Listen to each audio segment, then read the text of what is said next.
예, 안녕하십니까. 예, 허영강 TV입니다. 오늘은 2025년 12월 20일입니다. 오늘 제 19회 방송으로서 괴함의 비밀을 말하다 제 1부 방송을 시작하겠습니다. 우리는 이 괴함 같은 이런 것들을 왜 밝히려 하는가에 대해서 좀 잠시 말씀드리겠습니다. 이 미수 선생 같은 경우는 조선조에서 유일하게 단군조선을 말씀하셨고 그 조선왕조 실록에도 그 기록이 남겨져 있습니다. 이 어른은 그 단군조선 시대의 역사를, 황하 문명이 했던 역사를 모든 걸 다 말씀하시는 분이거든요. 그래서 이 어른이 하신 말씀, 또 이 어른이 하도 기이한 언행을 많이 하셨기 때문에 그 얘기의 뒷받침이 뭔지 그 뿌리를 찾아서 하나하나 방송을 하고 있는 것입니다.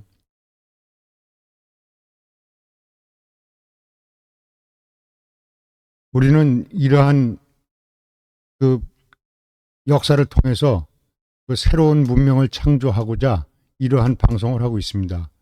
우리의 목표는 조화 문명 창조입니다.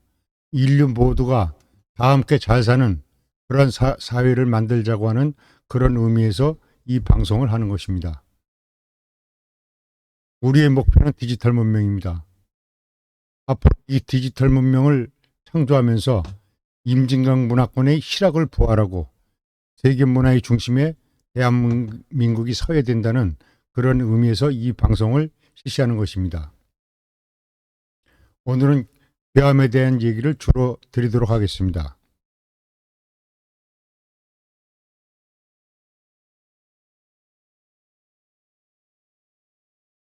괴함에 대한 얘기를 하면서 잠시 말씀 좀 드리고 가도록 하겠습니다. 임진강변에서 발견된 괴함에 대한 연구를 하면서 현대 성현들께서 왜 이러한 글을 남기셨고 그 속에 담긴 의미는 무엇인지를 밝히려 하는 것입니다. 본인은 그간 입이 있어도 말을 못하고 글로 써서 발표도 할 수 없는 많은 부분이 있었습니다. 예를 들자면 시베리아가 예전에 열대우림이었었거든요. 근데 이거를 발표를 할 수가 없었어요. 근데 이제 앞으로는 이제 발표를 할 것입니다. 그리고 그 대한민국이 세계 최초의 공룡 서식지였다고 말씀드리고 싶었지만 이 역시도 말씀을 못 드렸어요. 그런데 이제 하나하나 밝혀지고 있죠. 공룡 서식지가 한국이 맞습니다. 최초의 공룡 서식지였고 그것이 이제 세계로 퍼져나간 것이죠. 또 여러분은 한문이 중국 것이라고 생각을 하시죠? 그 중국 것이 아니고 한문을 처음 만든 것이 한반도 땅입니다. 저는 이 한반도 땅 어디에서 어떻게 한문이 만들어졌는지 그걸 알고 있습니다. 그래서 이런 것들도 앞으로 하나하나 이제 밝혀 나갈 계획입니다. 또한 세계 최초의 문명국가였습니다. 대한민국은 세계 최초의 문명국가로서 그 중동에 있는 피라미드라든가 이런 것들도 다 우리가 전해준 역할입니다. 지금 세계적으로 피라미드가 그 비밀이라고 얘기를 하고 불가사의라고 얘기를 하죠. 알 수가 없다. 근데 그거 일반적으로는 알 수가 없습니다. 그러나 그 피라미드의 비밀은 바로 우리 한민족이 풀 수가 있어요. 그리고 우리는 피라미드의 비밀을 말할 수가 있습니다. 앞으로 그러한 것들도 밝혀나갈 계획입니다. 그런데 그동안 왜 말을 못했냐? 함부로 말을 하면 그동안 정체된 사회에서 그 공격성 발언들이 많이 일어나게 되죠. 근데 아직은 입증할 방법이 부족해서 그냥 조용하게 지내왔습니다. 그러나 이제는 발표할 시기가 됐기 때문에 서서히 밝혀나갈 그럴 계획입니다. 이런 일들은 오랜 세월이 지나다 보니 이러한 일들이 사실로 밝혀지고 있으며 우리는 고정관념에서 탈피해야 되고 또 옛 소년들의 깊은 뜻을 헤아리고 이어받아 미래 시대의 대안으로 삼아야 된다고 생각하기에 이런 말씀을 드리게 되는 것입니다. 여기가 괴암입니다. 이게 청룡뿔이라고도 합니다. 다음 장에서 또 말씀드리겠지만 여기가 용의 뿌리, 용의 꼬리가 여기 기운이 응축한 자리라고 합니다. 그래서 여기에다가 괴암을 위에다가 고려말 목은 이색 선생하고 도은 이승인 선생이 바로 요 위치에다가 괴암이라고 글을 쓰셨어요. 근데 300년이 지나니까 이 바위도 깎여서 글씨가 안 보이게 된 거죠. 그래서 그 300년 후에 우리 허미수 선생께서 여기다가 괴암이라는 글을 똑같이 또 새기셨어요. 근데 그것도 또 330년이 지나니까 또 흐릿해졌어요. 그래서 지금 다시 새겨야 될 그럴 시간이 또 됐거든요. 그래서 어쨌든 이 괴암이 발견되면서 우리는 이 괴암에 대한 그 뿌리가 뭔지 그거를 밝혀나가려고 하는 것입니다. 그리고 지금 이분은 이영훈 선생이신데요. 저하고 같이 이 일을 하는데 상당히 많은 협조와 그 애를 많이 쓰신 분입니다. 이분께 항상 감사한 말씀을, 감사한 생각을 갖고 있고 또 감사의 말씀도 드립니다. 아마 이제 이 경기 TV 뉴스에서 괴암 행사를 할 적에 와서 촬영한 건데 이걸 한번 보시죠. 조선시대문인 미수 허목 선생이 새긴 것으로 알려진 괴암 석벽의 설명회 및 탁본식이 지난 14일 파주시 장좌리 임진강 고야위 석벽 앞에서 열렸습니다. 이날 행사를 개최한 임진강 문화연구원 측은 바위에 괴암이라는 글씨가 새겨진 지 300년이 지나 현재는 알아볼 수 없을 정도로 희미해졌다며 이를 자연석에 다시 새겨 보존할 계획이라고 밝혔습니다. 문화원 측은 또 바위에 새겨진 괴암이라는 글씨는 우리 민족의 평화와 발전을 바라는 조상들의 염원이 담겨 있다고 설명하고 이 뜻을 바르게 이해하고 후대에 알리기 위해서는 이런 보존 작업이 반드시 필요하다고 강조했습니다. 한편 괴암 석벽은 지난 2001년 8월 발견된 것으로 그동안 진행된 연구 결과 고려말 목은 이색 선생과 도은 이승인 선생이 먼저 새긴 것을 조선 현종 9년 전서체의 대가로 알려진 미수 허목 선생이 그 아래에 다시 새긴 것으로 드러나 보존 가치가 상당한 것으로 평가받고 있습니다.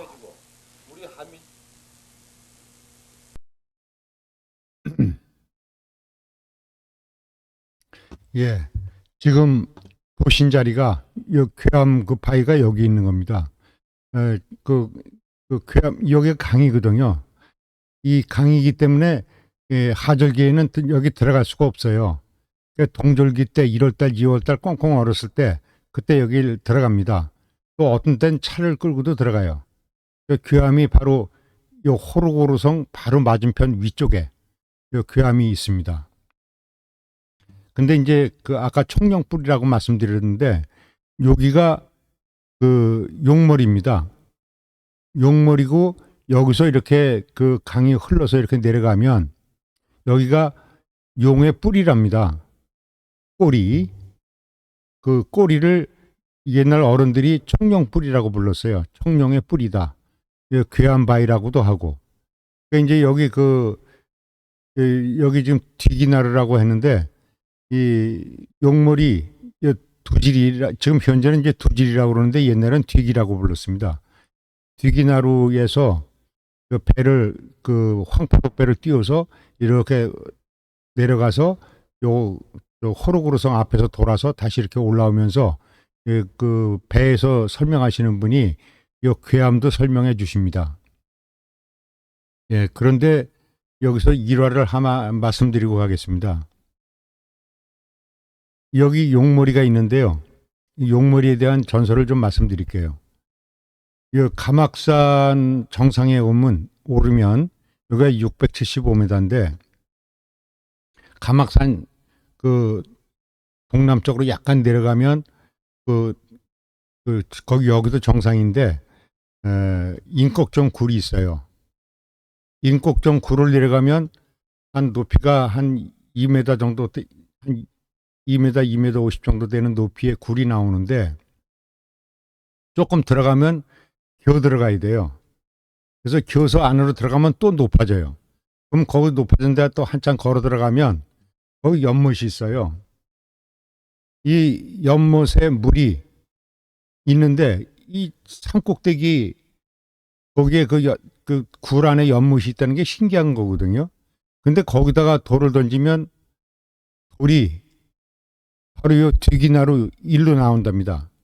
지금 두질이 용머리 쪽으로 나온다고 그래요. 그래서 여기에 기운이 많이 뭉친다고 합니다. 그런데 이제 또 한 가지 설화가 뭐냐면 6.25 전쟁이 끝나고 얼마 있다가 이제 25사단 사단장이 여기 그 용머리니까 여기 이 강 보기도 좋고 경관도 좋고 그러니까 여기 정상에다가 야트막합니다. 그 정상에다가 팔각정을 하나 줘서 그 사단장 그 유휴 공간으로 쓰려고 이렇게 했었는데 이 공사를 하려고 도자로 밀으려고 도자를 갖다 대면 도자 날이 부러지고 폭브레인을 갖다 대면 폭브레인 날이 부러지고 도저히 공사를 할 수가 없었답니다. 그래서 이거를 포기했대요. 하다가 그런 자리이기도 합니다. 그리고 전번 시간에 또 말씀드렸지만 여기가 주월리강입니다. 배주자 다룰자 그 고려 왕들이 임진강 석벽 앞에서 달밤에 배를 타고 궁녀들하고 놀았다 그래서 배주자 다룰자 이렇게 달밤에 배를 타고 놀았다 그래서 이제 지금 지명이 주월리인데 그때 말씀드렸듯이 여기 삼이천이 북쪽 요 노란 선이 요게 그 휴전선이거든요. 그러니까 이 북쪽에서 흘러 내려와서 이렇게 이제 임진강하고 합해지죠. 그리고 여기는 비령대교가 있고 비령대교 건너가면 백항면입니다. 그리고 이 괴암 건너편에는 고구려 성인 그 호로구르 성이 있고 이 괴암 있는 요 위에는 장자보로라고 합니다. 장자보로는 이 삼국시대 때 백제하고 신라가 번갈아 이 장자보로에서 호로구르 성하고 같이 대치를 했다고 하는 이제 그런 자리입니다. 그리고 요 강을 건너면 여기가 고랑포 나루입니다. 고랑포 나루고 고랑포 나루에서 조금 이 38선 쪽으로 이렇게 들어가면 여기 신라 천년의 마지막 왕 경순왕릉이 여기 있습니다. 여기가 이렇게 보면 이 만만한 땅이 아닙니다. 그리고 고랑포 나루에서 내려가면 여기 허준묘가 여기 아래 있고 여기는 이제 그 김신조 침투로 12.12 때 이제 1.2.1 사태 때 그 인민군들이 김신조 일당이 일로 넘어와서 이렇게 해서 이 법원리를 거쳐서 이렇게 저기 서울로 내려갔죠. 네, 그래서 지금 여기가 이렇게 기운이 뭉친 이런 자리인데 아까 이 행사를 하고 얼마 있다가 어떤 친구가 얘기를 해요. 밤에 꿈을 꿨는데 제가 여기에 서 있고 이 강물이 이 높이 솟구쳐 오르는 그러한 꿈을 꿨대요. 근데 제가 그거를 여기서 바라보고 있는 꿈을 꿨다고 합니다. 그래서 그 꿈에 대한 의미도 상당히 의미가 있다고 생각을 합니다.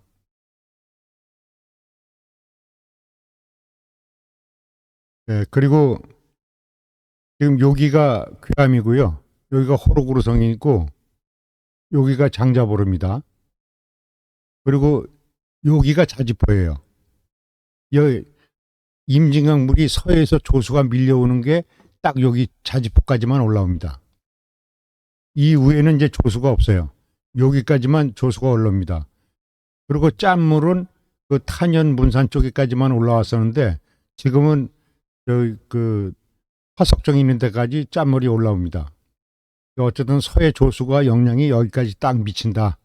그렇게 말씀을 드리고, 여기가 고랑포 나루입니다.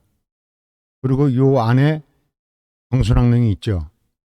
그리고 요 산 정상 능선, 이 능선이 남방한계선입니다. 그러니까 이 북쪽에 보이는 모든 산들은 다 북한 쪽 산입니다. 이게 좀 여기가 우리가 사진 찍은 자리가 산 정상에서 찍은 거기 때문에 이렇게 건너편 산까지 보일 수가 있거든요. 그래서 여기도 이 하절기에는 이렇게 강물이고 동절기만이 여기에 꽁꽁 얼어서 여기를 갈 수 있다는 걸 말씀을 드리는 겁니다. 그리고 이것이 괴암 탁본식 할 때의 모습인데요. 제가 이제 여기서 이거 발표를 하고 제가 여기서 이제 이 바위를 바라보면서 설명을 하는 겁니다. 그리고 이제 여기 참석하신 분들이 이제 이거를 이제 관람하고 계시는 모습입니다. 이게 지금 얼음이 약간씩 금이 가서 이렇게 신선이 있죠. 이게 아주 꽁꽁 얼었을 때는 이게 한 신선이 없습니다. 그래서 목은 이색 선생하고 도은 이승인 선생이 고려 말에 왜 이 바위에다가 이런 글을 쓰셨는지, 그다음에 고려 말에 사무인이라고 하는 야은 길재 선생이 또 예언하신 게 있는데 왜 그런 또 예언을 하셨는지, 그거는 다음 회에서 또 설명을 드리도록 하고, 오늘은 이 위치하고 그동안 있었던 일에 대한 개략적인 소개의 말씀을 드렸습니다. 이상으로서 오늘 방송은 마치겠습니다. 감사합니다. 허영강이었습니다.